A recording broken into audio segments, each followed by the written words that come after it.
Well, I have a sort of suggestion, and that is this, that before we decide either to save the planet or to destroy it, we pause for a moment of silence. I don't mean that kind of grim silence which one observes when somebody says, such and such a famous person has just died, and we'll observe a moment of silence in his honor. And everybody frowns and thinks very serious thoughts. That's not silence at all. I mean real silence, in which we stop thinking and experience reality as reality is. Because after all, if I talk all the time, I can't hear what anyone else has to say. And if I think all the time, and by that I mean specifically talking to yourself subvocally inside your skull, if I think all the time, I have nothing to think about except thoughts. And so I'm never in touch with the real world. Now, what is the real world? Some people have the theory that the real world is material or physical. I say it's made a kind of a stuff. Other people have the theory that the real world is spiritual or mental. But I want you to point out that both those theories of the world are concepts. They are constructions of words. And the real world is not an idea. It is not words. Reality is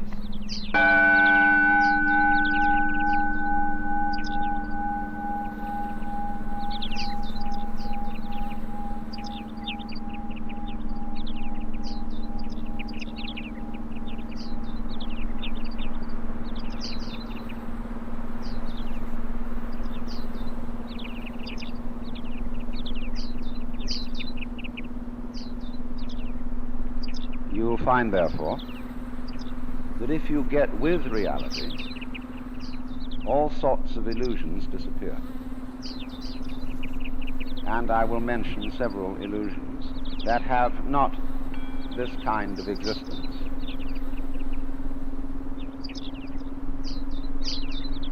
Let's begin with some very down-to-earth ones, like money. Money is a very useful method of accounting. It is a measure of wealth in the same way as inches are measures of length and grams measures of weight. You cannot eat money. You could have a fantastic quantity of dollar bills and stock certificates on a desert island. They would be useless to you. What you would need would be food and animals and companions. Money simply represents wealth in rather the same way that the menu represents the dinner. Only we are psychologically perverted in such a way that some of us would rather have money than real wealth.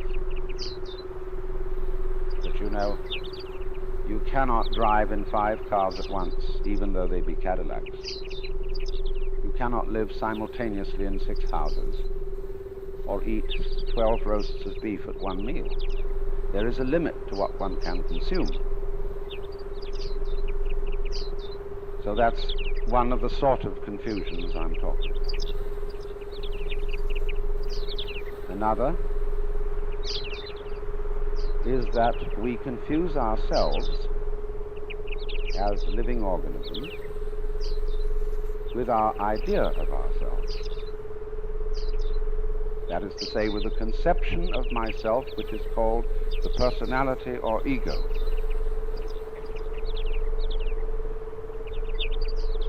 That is what we have been told we are.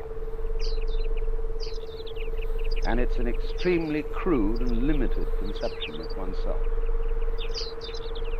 of the actual, unique living organism. And we get unhappy because we are thinking of ourselves in this way, because we think, well, gee, I'm going to die. I once talked to a woman who came to me and said she was afraid of death. And we went into it in a long conversation. I said, what are you really afraid of? And she thought it over, and he said, do you know, what I'm going to be afraid of is what other people are going to say. They're going to say, poor old Gert, she couldn't last it through. Because you see, who you think you are is entirely dependent on who people have told you you are. You're not that. Then another thing that bothers us is time.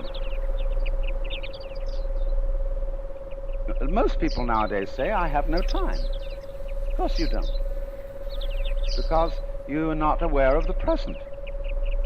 You know, the present is represented on your watch by a hairline that is as thin as possible, as is consistent with visibility. And so everybody thinks the present is, instead of,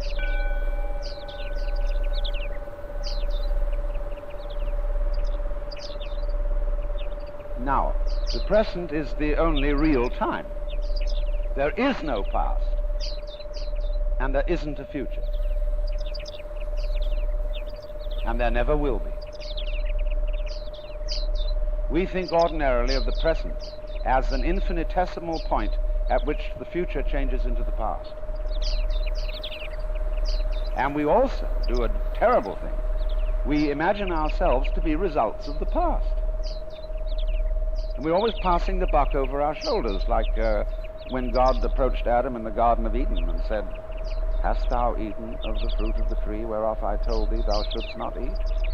And Adam said, this woman thou gavest me, she tempted me and I did eat. And God looked at Eve and said, hast thou eaten of the fruit of the tree whereof I told thee thou shouldst not eat? And she said, the serpent beguiled me and I did eat. And God out of the corner of his eye looked at the serpent. The serpent said nothing.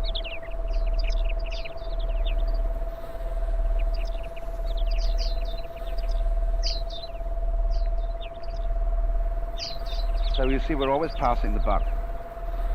We don't realize that the past is caused by the present, as the wake of a ship flows back from the prow. Now, the wake doesn't drive the ship any more than the tail wags the dog.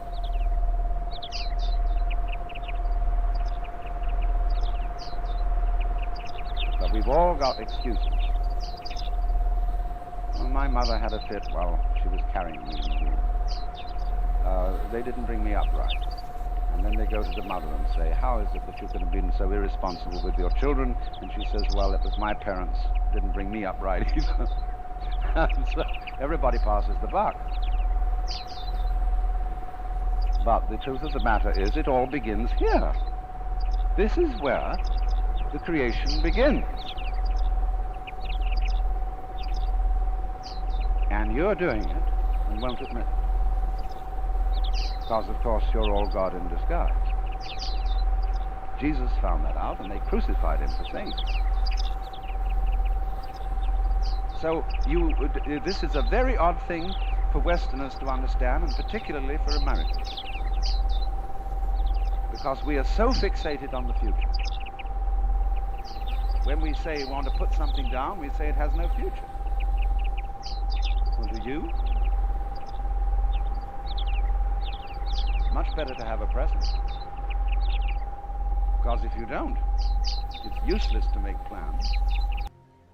Because when they work out, you won't be there to enjoy them. You'll be thinking of something else. So we realize that we are living out of now and throwing the past behind us.